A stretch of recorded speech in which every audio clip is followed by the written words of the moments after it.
हूँ मैं, अखिलेश हूँ मैं, हाँ प्रगति का संदेश हूँ मैं, अखिलेश हूँ मैं। मैं गरोठा विधानसभा क्षेत्र के सभी समाजवादी साथियों से अपील करता हूँ, शुभचिंतक मित्रों से भी अपील करता हूँ कि 3 तारीख को 12 बजे कस्बा मोड़ में आदरणीय अखिलेश यादव जी आ रहे हैं। आओ हम सब मिलकर उनका भव्य स्वागत करें। धन्यवाद। अखिलेश हूँ मैं, अखिलेश हूँ मैं, हाँ प्रगति का संदेश हूँ मैं, अखिलेश हूँ मैं। नमस्कार, मैं हूं साक्षी राय और आप देख रहे हैं खरी बात। आज हम आपके सामने जो हस्ती लाए हैं वो हैं स्वामी प्रसाद मौर्य जी। जी हाँ, आज हम जो है इनसे आपकी बातचीत कराएंगे। ऐसे जैसे कि हम जनप्रतिनिधियों को आपके सामने लाते रहते हैं, वैसे ही आज हम ऐसी हस्ती को आपके सामने लाए हैं जो एक बहुत बड़ा नाम रहे हैं उत्तर प्रदेश की राजनीति में। बसपा की सरकार में काफी बार विधायक रहे हैं, मंत्री रहे हैं, अभी भी जो है विधायक हैं भाजपा सरकार से, और इसके साथ ही कैबिनेट के मंत्री भी हैं। बहुत बहुत स्वागत है खरी बात न्यूज चैनल में आपका। मंत्री जी, जो आपसे पूछना चाहती हूँ सबसे पहला सवाल ये है कि जैसा कि हम जानते हैं कि बसपा की सरकार में आप काफी अच्छे पदों पर रहे, 5 बार विधायक रहे, मंत्री रहे, अभी भी आप जब भाजपा में आए तो जो है आपको अच्छा रिकॉग्निशन मिला, आप कैबिनेट मंत्री बने। लेकिन कहीं ना कहीं देखा जाए तो ऐसा लगता है कि आपके जो लोग हैं उनका ये मानना है कि उस आपको कैबिनेट मंत्री का पद तो दिया गया, लेकिन फिर भी उतना वेटेज जो है, उतना वजन जो है इस सरकार में आपको नहीं मिला। आपका क्या कहना है इस पर? देखिए, समर्थक और शुभचिंतक क्या सोचते हैं जी, ये इसके लिए तो मैं उनको बधाई देता हूँ। जी, लेकिन जो श्रम विभाग और संयोजन की जिम्मेदारी मुझे मिली है, हमें खुशी है कि मेरा जो वर्क और थिंकिंग नेचर है उससे मिलता जुलता विभाग मिला है। जी, और यही कारण है कि न भूतो न भविष्य, हाँ, जो काम श्रम विभाग में कभी हुआ ही नहीं था, हाँ, आज वो सब कुछ हो रहा है। जी, पूर्व की सरकार में केवल साइकिल बढ़ती थी, आज साइकिल बढ़ने के साथ साथ 18 कल्याणकारी योजनाएं अन्य चल रही हैं। अब तक हमने 70 लाख श्रमिक लाभार्थियों को लाभान्वित किया है 4.5 साल में, जी, जबकि पूर्ववर्ती सरकारें 8 साल के कार्यकाल में मात्र 7 लाख लोगों को लाभान्वित किया था। श्रमिकों के, निर्माण श्रमिकों के कल्याण के लिए जो बोर्ड का गठन हुआ 2009 में, उत्तर प्रदेश भवन एवं अन्य संनिर्माण कर्मकार कल्याण बोर्ड, 2009 से लेकर 18-17 तक कुल 7 लाख लाभार्थी, 34 लाख पंजीयन। हमारे 4.5 साल की सरकार में 1,25,00,000 के पार गया पंजीयन और 70 लाख हमारे कार्यकाल के लाभार्थी, यानी पूर्ववर्ती सरकारों के 10 गुना ज़्यादा उपलब्धि। इसके साथ ही साथ श्रमिकों के जीवन स्तर को बेहतर बनाने के लिए, सम्मान स्वाभिमान के साथ उनको जीने का अवसर मुहैया कराने के लिए, विकास की मुख्य धारा में खड़ा करने के लिए, जो कभी बाबा साहब डॉक्टर अम्बेडकर का सपना था कि किसी देश के विकास, तरक्की इस बात पर निर्भर करती है कि समाज का अंतिम व्यक्ति विकास की मुख्य धारा में कितना आगे आया। जी, आज समाज के सबसे अंतिम पायदान पर खड़े हुए श्रमिक समाज को विकास की मुख्य धारा में लाने के लिए हमने 17-17, 18-18 योजनाओं के माध्यम से उनको आच्छादित किया। 4.5 साल में ही 70 लाख श्रमिकों को लाभान्वित भी किया, और साथ ही साथ 1,25,000 श्रमिकों की बेटियों की शादी बड़े धूमधाम से कराया, जिसमें से हम श्रमिक जो अपनी बेटी की शादी घर पे करता है उसको भी हम 55,000 रुपये की आर्थिक सहायता देते हैं। इस मद में हमने 1 लाख श्रमिक की बेटियों के लिए सहायता दिया, और हमने सामूहिक विवाह की योजना हमने शुरुआत की। हमने अब ये सब ठीक है मंत्री जी, आपकी ये आपने अपने विभाग में अच्छे से काम किया, बहुत अच्छी बात है, इसके लिए हम आप बधाई के पात्र हैं आप। लेकिन मैं जो सवाल आपसे पूछना चाह रही हूँ वो ये है कि कहीं ना कहीं देखा जाए तो श्रम विभाग का जो ये विभाग है जिसका आपको मंत्री बनाया गया है, इससे भी बड़े बड़े ऐसे विभाग थे, PWD हो, चाहे खाद्य हो, चाहे कोई भी ऐसा विभाग हम देख लें, बिजली विभाग या कोई भी विभाग हो, लेकिन आपको बनाया गया श्रम विभाग का मंत्री। तो ये उतना बड़ा दायित्व जो है, मतलब कैबिनेट मंत्री तो आप हैं, लेकिन फिर भी और जो महत्वपूर्ण विभाग थे आपको उनका मंत्री बनाया जा सकता था। इसके साथ ही आपके जो और भी लोग हैं उनको भी उतने अच्छे पद नहीं मिले गए। तो क्या ऐसा हो सकता है, मान सकते हैं कि जो है भाजपा से कहीं हटकर कुछ नई शुरुआत होने वाली है? देखिए साक्षी जी, मंत्रिमंडल में मंत्री पद का महत्व होता है, हाँ, विभाग का महत्व नहीं होता है। हाँ, और मेरी पहचान किसी विभाग से कभी न रही है ना है। जी, मुझसे मेरे विभाग की पहचान बनती है। मैं जिस जिस भी विभाग को चलाया हूं,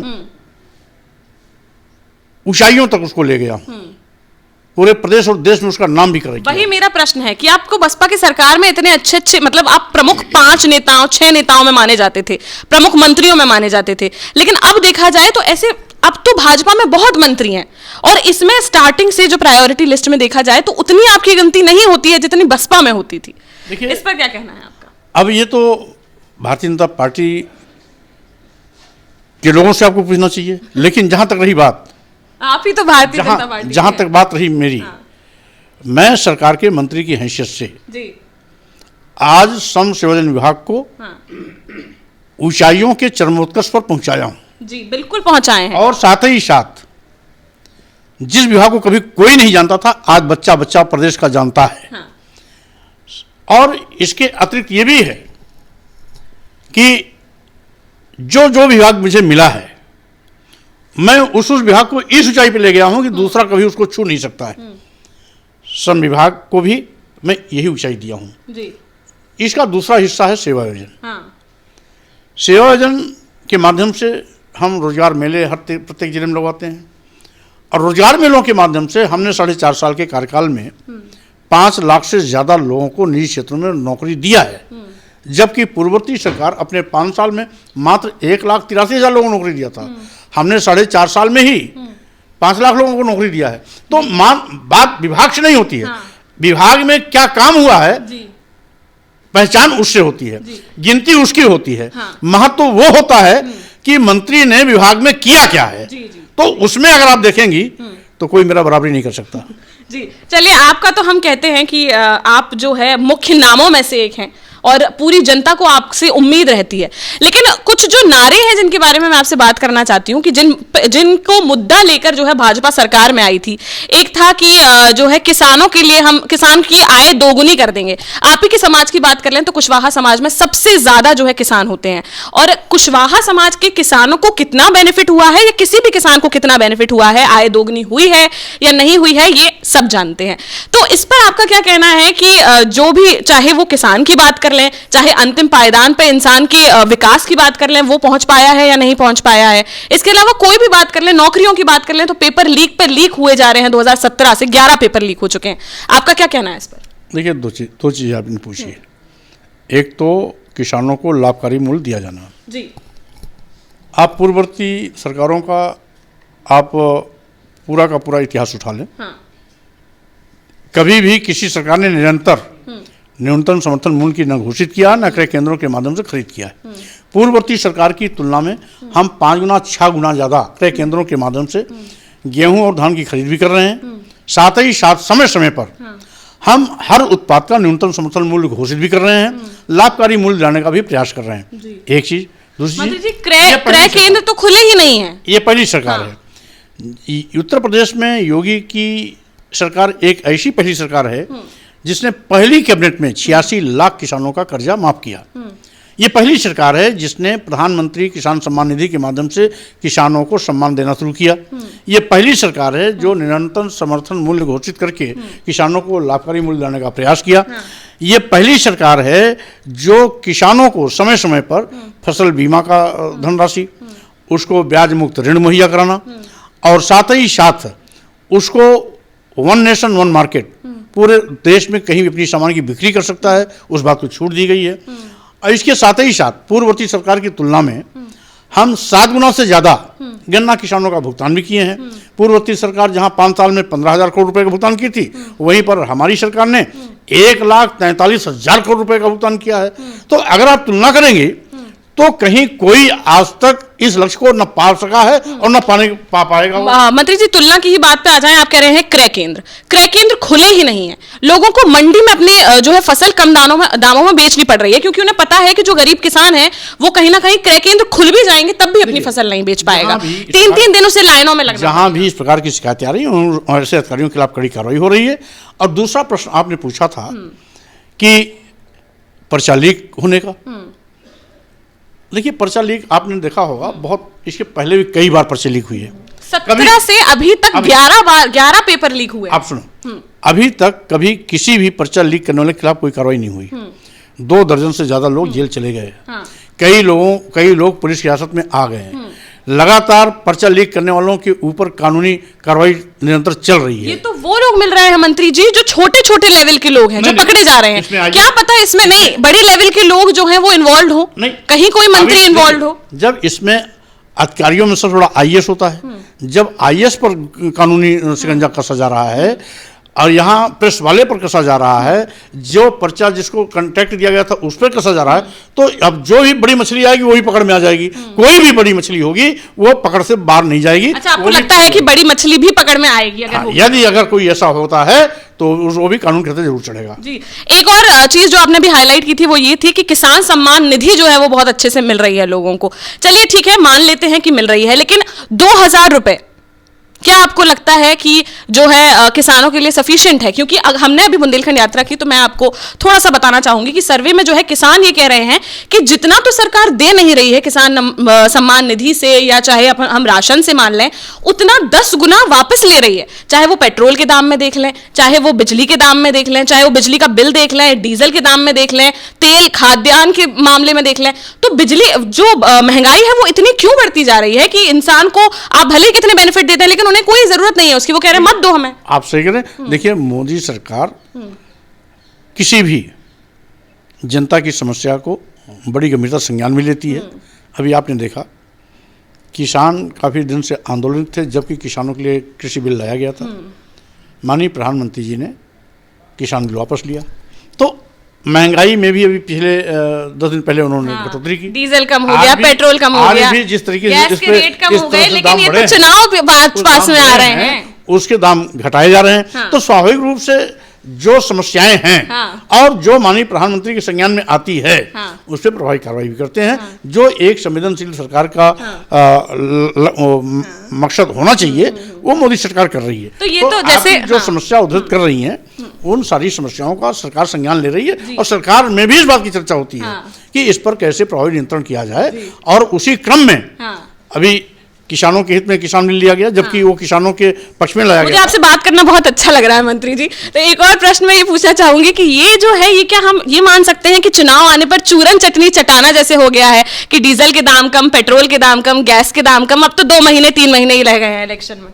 ये दाम मार्केट में हमेशा उतार चढ़ाव चलता रहता है इतने वक्त से, लेकिन ये वक्त से नहीं है, ये बीच में अभी की बात है और इस पर चिंतन चल रहा है। बहुत जल्दी ही इस पर भी प्रभावी अंकुश लगाएगी। जिस प्रकार से किसान बिल वापस हुआ कोई नहीं जान पाया, उसी प्रकार से इस पर भी प्रभावी अंकुश लगाया जाएगा और आपकी सोच के मुताबिक सकारात्मक कोई न कोई फैसला होगा, इंतजार करिए। जी, एक आखिरी चीज मैं आपकी पूछना चाहूंगी कि जो आपके जो संबंध है उन्हीं से रिलेटेड, जहां से मैंने शुरुआत की थी वहीं से मैं ये पूछने वाली हूँ कि जो आपके रिलेशंस हैं, आपके जो लोग हैं, चाहे वो बड़े बड़े हम विधायक भी देख लें, चाहे भगवती प्रसाद सागर जी हों, चाहे कोई भी हो, चाहे संघमित्रा मौर्य जी ही हों, तो कहीं ना कहीं अभी एक रीसेंट प्रोग्राम भी हुआ था लखनऊ में जिसमें हमने देखा था कि वो बहुत ज्यादा गुस्सा हो गई थी, उनके साथ दुर्व्यवहार किया गया था और वो उस टाइम पर मुख्यमंत्री जी भी वहां थे और मौजूद थे, उनके साथ ऐसा व्यवहार किया गया। तो क्या आपको ऐसा लगता है कि इन सब चीजों का जो है कुछ असर आप लाने वाले हैं, कुछ धमाका करने वाले हैं, क्योंकि चुनाव नजदीक है? ये 2 चीजें हैं। जहाँ तक रही बात डॉक्टर संघमित्रा सांसद बदायूं की, वो किसी एग्जीबिशन में नहीं गई थी, एक सम्मेलन था। एग्जीबिशन नहीं बोला मैंने कहा लखनऊ में गई थी। और उस सम्मेलन में चूंकि डॉक्टर संघमित्रा पहले से बोल रही थी, संचालक ने उनसे अनुरोध किया था कि दीदी माननीय मुख्यमंत्री जी को बोलना है। इस बात को उन्होंने उठा लिया, आक्रोशित हुआ और जनता ने अपार समर्थन दिया, उनको समर्थन भी दिया। लेकिन बाद में स्वयं खुद जा करके उन्होंने लोगों से अनुशासन में रहने की अपील भी किया, माननीय मुख्यमंत्री जी को बोलने के लिए भी अपील किया। तो ऐसा नहीं, ये जब घर और परिवार होता है तो इस प्रकार की हल्की फुल्की बातों को बहुत गंभीरता से नहीं लिया जाना चाहिए। परिवार है, परिवार में आपने तो लिया, लेकिन आप तो कह रहे थे, जैसे कि अभी कल ही आपका बयान था कि नहीं, हम तो चाहे जो है अयोध्या मथुरा पर थोड़ी ना हम चुनाव लड़ेंगे, हम तो विकास के मुद्दों पर चुनाव लड़ेंगे। दो चीजें हैं, विकास के मुद्दे पर हम चुनाव लगातार लड़ते आए हैं जी। मोदी जी हमेशा कभी भी जब चुनाव की बात करते हैं तो विकास के मुद्दे की बात करते हैं। मोदी जी के मुंह से कभी भी आपने कभी किसी मंदिर, गुरुद्वारा, मस्जिद, धर्म की बात नहीं सुनी होगी। लेकिन यहाँ तो चेहरा धर्म योगी की जी बात हैं और केशव प्रसाद मौर्य जी हैं और ये लोग हैं। एक चीज सुनिए, मोदी जी से बड़ा कोई नेता भारतीय जनता पार्टी में नहीं है। वो देश के यशस्वी प्रधानमंत्री हैं। जब उन्होंने जनता को एजेंडा विकास का दिया है और विकास के मुद्दे पर 2014, 2017, 2019 जीत चुके हैं, तो अभी भी विकास का मुद्दा चलेगा, क्योंकि विकास जनता को पसंद है। जी जी जी। एक अभी आपने 4 महीने पहले, एक आखिरी चीज जो मैं आपसे पूछना चाह रही हूँ, 4 महीने पहले एक और आपने बयान दिया था जिसमें आपने कहा था कि जो है बसपा की एक रणनीति बहुत अच्छी थी कि जितने जो है कुशवाहा वोटर्स हैं उसी के हिसाब से जो है भागीदारी दी जाए, है ना। आपने कहा था, कांशीराम जी ने भी ऐसा ही कहा था, और उसी की आप जो है बसपा बहुत अच्छे से प्रमोट करती है। तो ऐसा मैंने कभी कहा ही नहीं। आपने तथ्यों को टीवी 9 की रिपोर्ट है। मैं बोल रहा हूं, मैंने क्या कहा मुझे याद है। जी जी, मैं वही बोल रहा हूं जो मैंने कहा। जी बिल्कुल।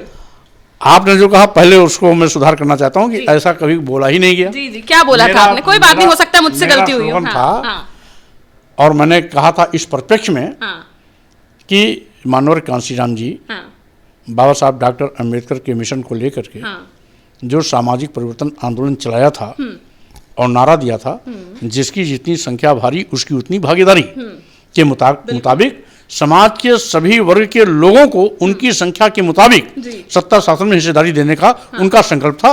और यही कारण है कि बहुजन समाज पार्टी का उस समय उनके नेतृत्व में आसमान पर जाकर के उनका ग्राफ पहुंचा।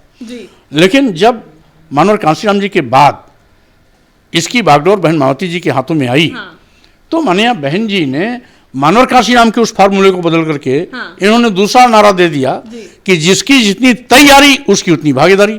तो स्वाभाविक रूप से तैयारी जो सक्षम लोग हैं उनकी ज्यादा होगी, जो अक्षम हैं उनकी तैयारी कम होगी। तो जो कमजोर हैं, अक्षम हैं, जिनको जरूरत है वो अपने आप कर जाएंगे क्योंकि उनकी तैयारी नहीं है। और यही कारण है कि आज बहुजन समाज पार्टी का बंटाधार हो गया। तो अब आप क्या करने वाले हैं अपने कुशवाहा भाइयों के लिए? हम मतलब कहीं ना कहीं उनकी हिस्सेदारी बहुत कम है। हम किसी एक वर्ग जात की कभी लड़ाई लड़े ही नहीं। हम जो भी समाज के अंतिम पायदान पर रह के जीवन यापन करता है, वो चाहे अनुसूचित जात के लोग हों, जनजात के लोग हों, पिछड़े वर्ग के लोग हों या अन्य समाज के कोई कमजोर लोग हों, हम सदैव उनके सम्मान स्वाभिमान की, उनकी हिस्सेदारी की लड़ाई लड़ते रहे, आज भी लड़ रहे हैं। तो क्या माना जाए, स्वामी प्रसाद मौर्य जी का क्या बयान है कि भाजपा के साथ ही मिलकर काम करना है या कुछ उम्मीद की जा सकती है? भाई ये प्रश्न तो अभी उठता ही नहीं, क्योंकि मैं भारतीय जनता पार्टी की सरकार में मंत्री हूं, अभी है ना, भारतीय जनता पार्टी में हूं।